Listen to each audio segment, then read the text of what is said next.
Písnička z mého života. Dneska to bude nový banger.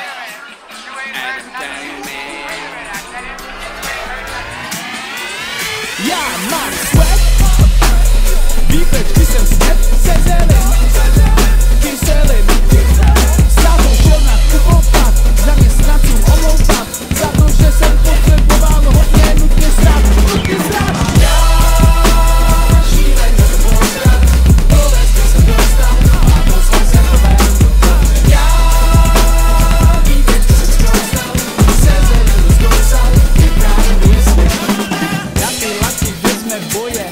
Lada Pedíka, Podyši, Diviško, Martina Pindíka. Jsem jak Petr Mára, jo, potřebujem dařit, jo. Kde pak a ty kávu jsou, když si bašku důležitou.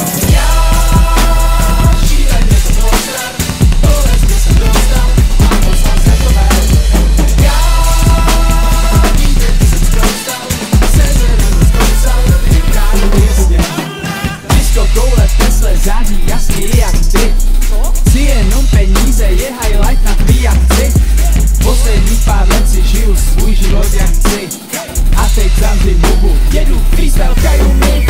Život, life, všechno je alright. Ten týpek už nikdy nezjistí, jaký je to mít hype. Život, life, já nejsem debil jako Mike. Tvoje music zní jak prdy a mé body, přijmej strike. Výběr z efektů zvuků prdů. Standardní každodenní prd. Holčičí prd. A nakonec prd královský rozpadovač.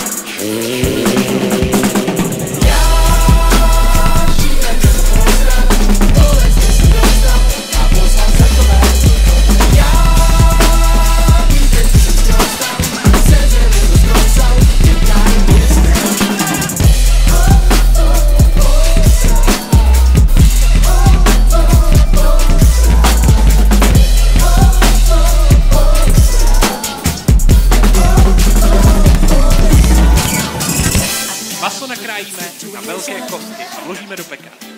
Osolíme, okmínujeme, přidáme na plátky nakrájený česnek a nadrobno nakrájenou cibuli. Pak vše promícháme. Zalijeme vodou minimálně do 3/4. Nezakryté vložíme do trouby na 150 stupňů Celsia na 1,5 hodiny. Po dopečení zalijeme horkou vodou, aby se nezaředila šťáva. Tak to je recept na výpečky, kámo.